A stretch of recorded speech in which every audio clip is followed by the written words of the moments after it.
Welcome back, and now for the news in detail. In Pakistan, Prime Minister Imran Khan has unveiled a financial package of $7.5 billion to curb the impact of the coronavirus pandemic on the economy. The economic package includes relief for industries, laborers, and a cut in oil prices. Funds have also been allocated for the health facilities and utility stores. In a press briefing, the Prime Minister ruled out a complete curfew across the country despite partial lockdowns in all the provinces. Foreseeing the crisis may prolong to 6 to 7 months, Khan said that complete shutdown will disrupt the supply of food items and medical equipment. There are 918 coronavirus cases in Pakistan with 7 fatalities. To contain the coronavirus pandemic, over 1.7 billion people across the world have been locked down as more countries impose curbs. The death toll from the virus has topped 16,500. Italy has reported 602 new deaths, bringing the total to 6,077 with nearly 64,000 infections. Spain announced 514 more deaths, while Iran reported 122 new deaths in the last 24 hours. Meanwhile, in the UK, 54 people have died in the past 24 hours, taking the toll to over 300, with more than 6,600 confirmed cases. This report has the details.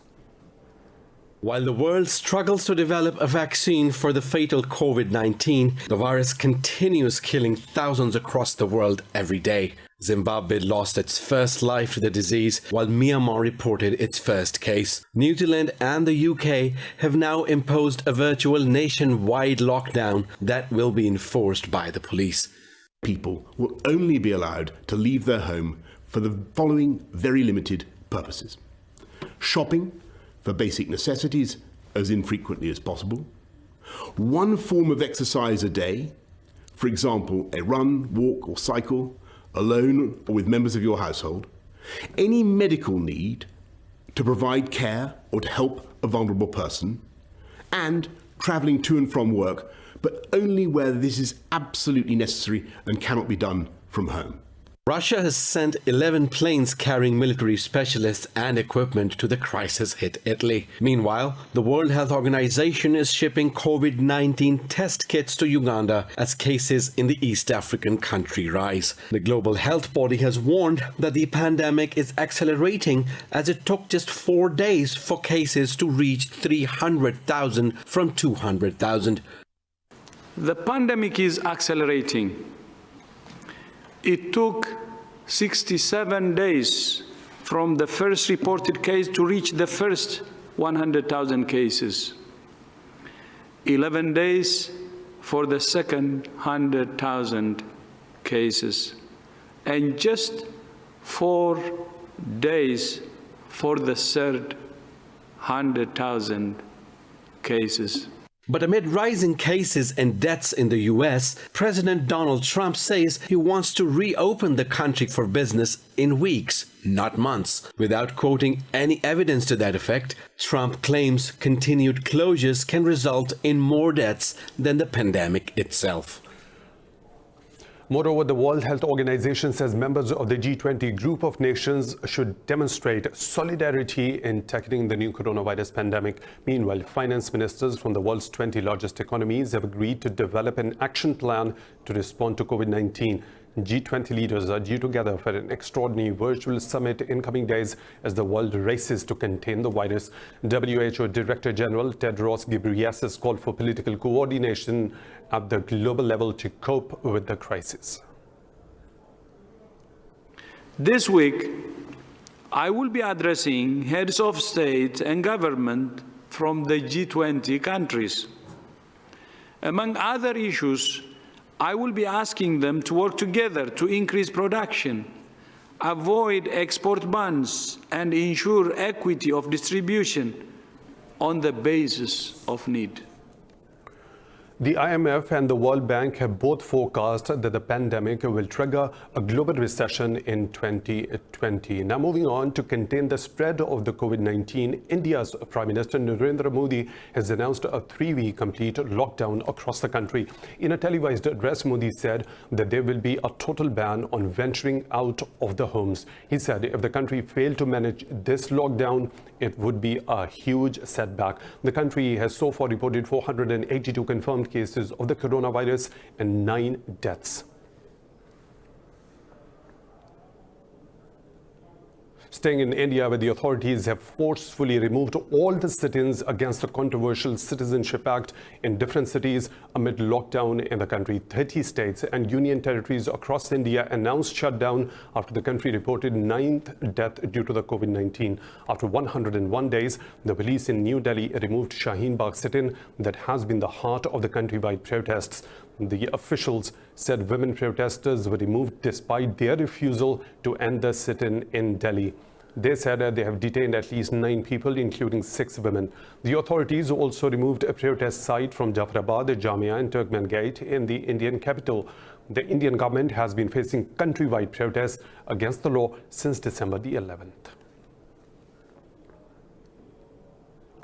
Meanwhile, the ruling Indian BJP's Shivraj Singh Chauhan has been sworn in as the Chief Minister of Madhya Pradesh after toppling the elected Congress government. Prime Minister Narendra Modi's party formed government through horse trading after 22 Congress lawmakers switched their loyalties.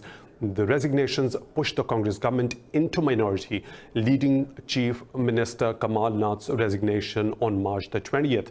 Chauhan took oath as Chief Minister for the 4th time, 15 months after his government was voted out of the power. Earlier, Chauhan was elected the leader of BJP's legislature party at a meeting of MLAs held at the state BJP headquarters. Last year, in July, the central ruling party toppled the state of government of Karnataka in a similar manner. Bangladesh has announced to suspend the jail sentence of its ailing former Prime Minister and opposition leader Khaleda Zia. She will be released for a period of 6 months. Speaking in Dhaka, Law Minister Anisul Haq said that Zia would be released conditionally for treatment at home. He clarified that the opposition leader cannot leave the country. Zia's Bangladesh National Party said that the cases against the former premier were politically motivated. The decision came after Zia's family appealed to the government to release her for the sake of her better treatment abroad. The 3-time former Prime Minister was convicted in 2018 over alleged embezzlement of funds. Afghan President Ashraf Ghani says he met and offered Abdullah a major role in peace process, but he stresses change in the constitution. The president issued a statement after US announced a $1 billion cut in its aid to Afghanistan after failing to break the political deadlock. In a statement, Ghani says Abdullah wants a new political structure that is against the constitution. Ghani also said his talks with the US Secretary of State Mike Pompeo were positive and constructive. Meanwhile, self-proclaimed President Abdullah said Pompeo's visit was a good opportunity to resolve political issues but was lost. Abdullah said continued US cooperation is vital in ensuring the national interests of Afghanistan and peace in the country. In Qatar, the US and the Taliban discussed the implementation of the Doha deal, including a speedy prisoner release and the start of the intra-Afghan talks. Taliban spokesperson Suhail Shaheen says US Secretary of State Mike Pompeo met Taliban leader Mullah Baradar in Doha to discuss possible ways forward. Shaheen said both the leaders discussed ceasefire, permanent peace and the future political system for Afghan people. The spokesperson said Pompeo assured that American troops are being withdrawn from Afghanistan as per the schedule. Earlier, Pompeo met President Ashraf Ghani and former Chief Executive Abdullah during his day-long visit to Kabul.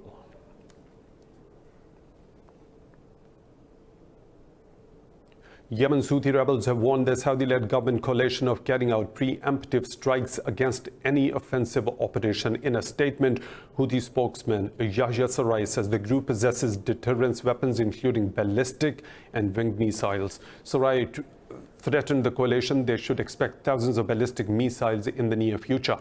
He said Houthis killed and wounded over 10,000 government troops since the beginning of the aggression 5 years ago. Yemen has been beset by violence and chaos since 2014. Moving on, the Arab League has called on the international community to exert more pressure on Israel to release Palestinian prisoners. In a statement, the body's Assistant Secretary General, Saeed Abu Ali, said Israel must provide prisoners necessary protection amid the spread of the coronavirus. Abu Ali said the rules of international humanitarian law have become more. He said it is important to pressure the occupation forces to save the lives of over 5,000 prisoners. Abu Ali also held the occupation authorities responsible for the lives of the Palestinian prisoners. He stressed that the global community must assume its responsibility to ensure their release. Turkey says it has killed 6 militants of the Kurdistan Workers' Party in northern Syria. The Defense Ministry says the fighters were killed during Operation Peace Spring. The ministry said it will not stop the operation against the militants in the region.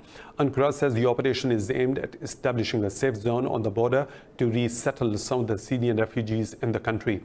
Ankara holds the fighter group responsible for the deaths of some 40,000 people in a 30-year-long conflict.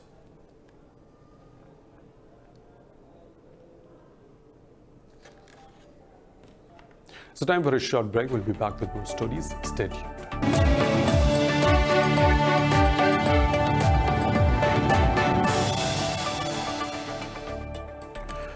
Welcome back. The UN has called for an immediate ceasefire across Syria to enable an all-out effort to stamp out the novel coronavirus. In a statement, UN envoy to Syria, Pedersen, called for the release of detainees and abductees in the country. Pedersen also urged access for medical workers to detention facilities to ensure medical care is provided to inmates. The spread of coronavirus to Syria brings the prospect of a deadly outbreak to a population devastated by 9 years of war. Last week, President Bashar al-Assad's government announced first case of novel coronavirus in the country. Syrian President Bashar al-Assad has accused the US and its allied SDF of continuous theft of Syria's oil. Syrian state media says in a meeting, Russian Defense Minister Sergei Shoigu and Assad discussed the situation in the US-occupied northeastern Syria. Assad said the US has captured all the key oil fields in the northeastern region, calling it a heist. In a statement, Russia's defense ministry says the two sides discussed issues of ensuring a stable cessation of hostilities in the Idlib de-escalation zone. It said they also talked about various aspects of military technical cooperation in the joint fight against international terrorist groups. Meanwhile, Syrian air defense says it intercepted a drone in the vicinity of Hemimim air base near the coastal city of Jabala. In Libya, 2 miners have been killed in an artillery attack by Khalifa Haftar's eastern forces in southern Tripoli. The UN-recognized Government of National Accord says the casualties were reported after a house was collapsed by the attack. GNA spokesman Muhammad Kununu says 6 people have been killed in a violation of ceasefire during the last 48 hours. Libya has been torn apart by a civil war between the GNA and the Libyan National Army since April last year. Despite multiple efforts and ceasefire agreements brokered by the UN, both the sides have been unable to agree on a truce. A series of 57 moderate and minor aftershocks have rattled the Croatia's capital Zagreb. This follows the 2 earthquakes of magnitude of 5.3 and 5 that hit Zagreb on Sunday. European and Mediterranean Seismological Center says the aftershocks with a magnitude from 2 to 3.3 were registered 6 to 7 kilometers north of the city. The tremors knocked out electricity and internet transmission to certain areas. 200 servicemen continue to clear the city's streets of debris, and over 300 more are on high alert to join the effort. The U.S. Congress and White House officials say they are close to agreeing on a $2 trillion coronavirus aid package. Treasury Secretary Steven Mnuchin says the deal is expected today as talks run late into the night. Mnuchin and Senate Democratic leader Chuck Schumer said they had spoken by phone with President Donald Trump during the long night of negotiations. While the two sides have resolved many issues in the sweeping package, some remain. Schumer also reiterated the Democratic Party's desire to conclude the deal today and vote on it this evening. Earlier, Trump slated the Democrats for including open border and Green New Deal measures in the aid package. U.S. Secretary of Defense Mark Esper says the coronavirus pandemic can impact the combat readiness of the American military. Esper said despite the fast-spreading illness, the U.S. military remains capable of conducting national security missions. Esper said the decrease in the combat readiness may happen due to the cancellation of a number of exercises. He said the U.S. military will set up field hospitals in New York and Seattle, subject to Federal Emergency Management Agency's approval. The Defense Secretary admitted Pentagon was unable to help every state as FEMA holds the authority to prioritize requests. Esper said Pentagon tests its staff regularly and has already reduced the number of about 60%. Earlier on Monday, Pentagon revealed 133 soldiers had contracted the illness, 7 are hospitalized, while 4 have recovered. U.S. Federal Reserve has rolled out a massive array of programs to backstop an economy reeling under sweeping restrictions amid coronavirus crisis. The announcement marks a new chapter in Fed's money printing as it commits to expanding its balance sheet as necessary. More in this report. The coronavirus pandemic has rattled the global economy as it heads towards recession. The U.S. Central Bank, for the first time, has announced to purchase corporate bonds and to backstop direct loans to companies worth trillions of dollars. It has pledged easy access to credit lines for small and medium businesses, promising to expand its asset purchases by as much as needed to stabilize markets. Economists believe the steps taken are in the right direction. So I think that the Federal Reserve, when we look back at this, I think the Federal Reserve is acting very quickly. It's building on the playbook that it developed in the 08-09 crisis, but extending it. For example, it's including it's including muni bonds in its program. President Donald Trump praised the Federal Reserve Chairman Jerome Powell for an extraordinary policy measure. Today I called up Jerome Powell and I said, Jerome, you've done a really good job. I was proud of him. That took courage. And ultimately, you're going to see the fruits. Now, he's not finished. I mean, he's got other arrows in the quiver, or whatever they say. I will tell you, he's got plenty of arrows. But no, I'm very happy with the job he did. The multi-trillion-dollar programs are backed by the Treasury Department to ensure that the Fed does not lose money. The World Health Organization says the coronavirus outbreak will overwhelm a war-stricken Yemen's health system. The body's representative in Yemen, Altaf Musani, says the WHO has placed teams on high alert to help the country's fragile health system.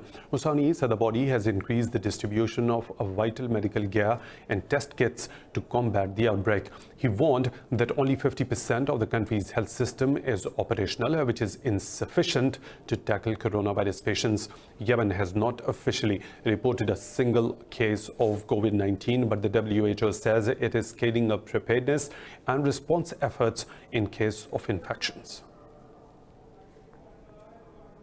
Hand washing to combat the spread of the coronavirus is the order of the day, but it is an unaffordable luxury for millions in the war-ravaged Yemen, where clean water is dangerously scarce. This report has the details.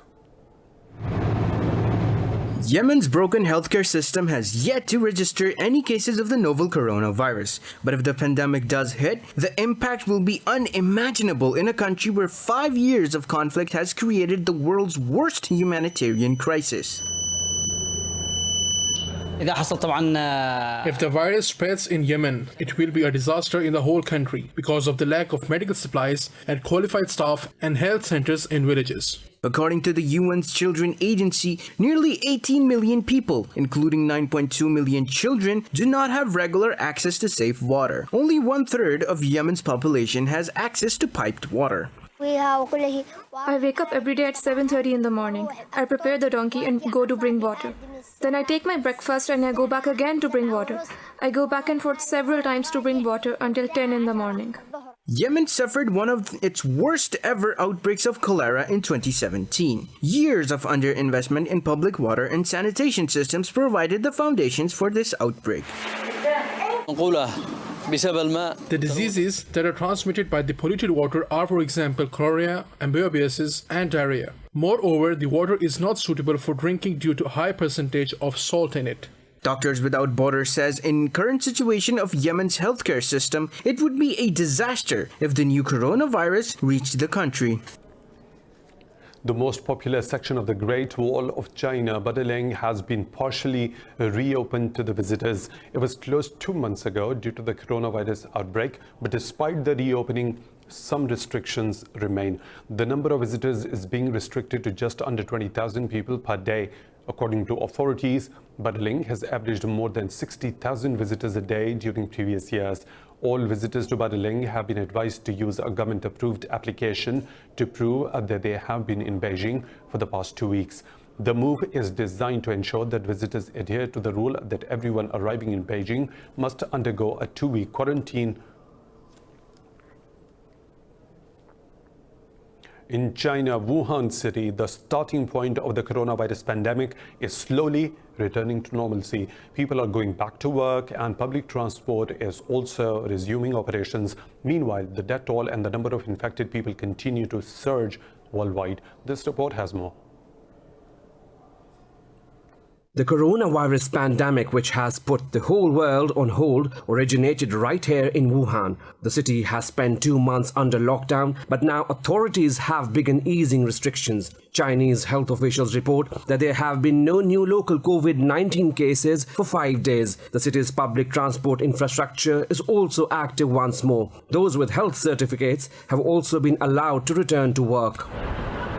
My company resumed work several days earlier. Everyone has issued a health code after having their physical condition checked and body temperature taken. My company gave us the pass and I'm on my way home after a night shift. Wuhan was first put under lockdown on 23rd January, which brought the lives of 60 million people to a standstill. The easing of restrictions follows Chinese President Xi Jinping's visit to the city earlier this month.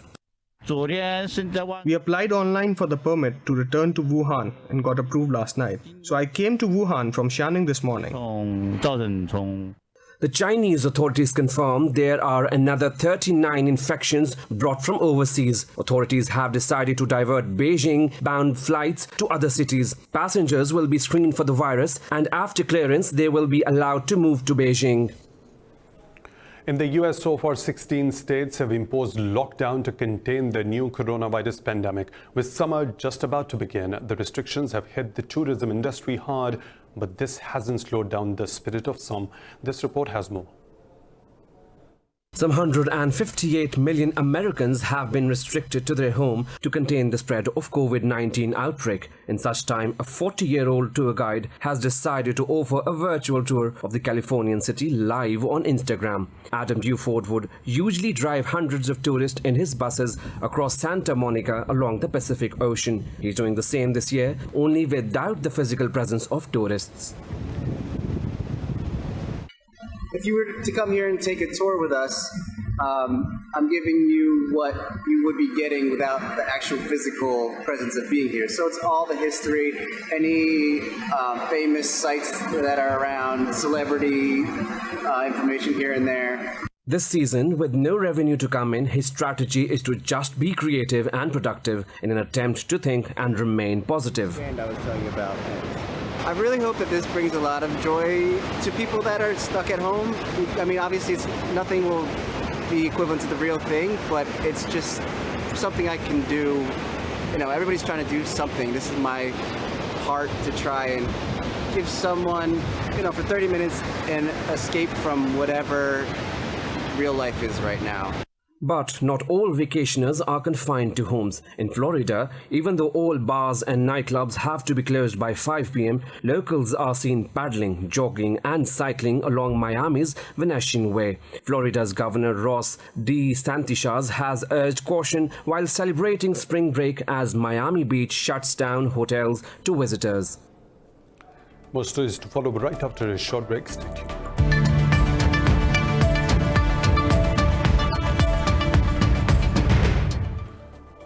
Lows and the highs of the business world. Now, the global economy has been projected to contract to 1.5% in 2020 due to the massive impact of the ongoing COVID-19 outbreak. In a report, Institute of International Finance doubts the possibility of consumer and investment activity rebounding quickly once quarantines are lifted.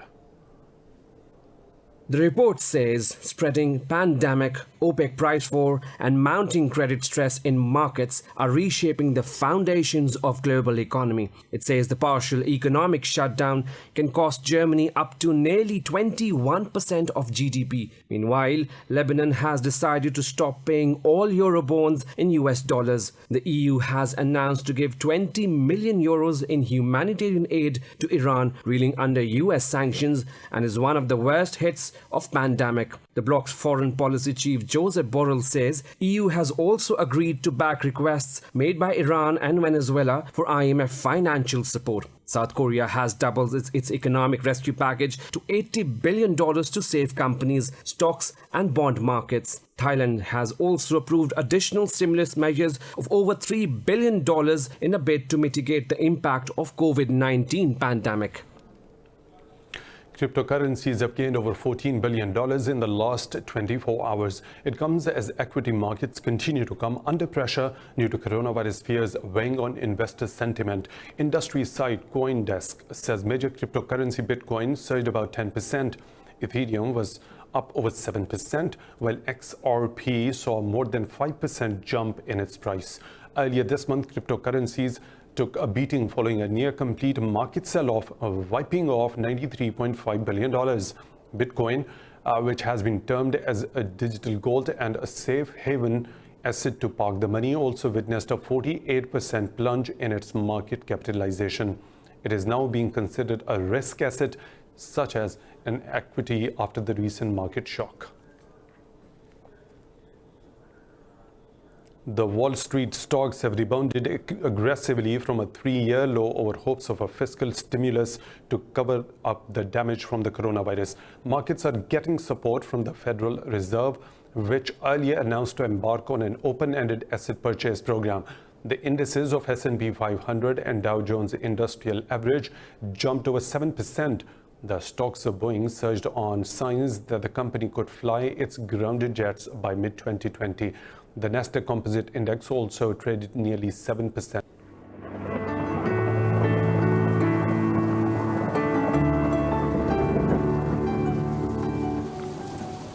Time to take a look at the weather situation from around the globe.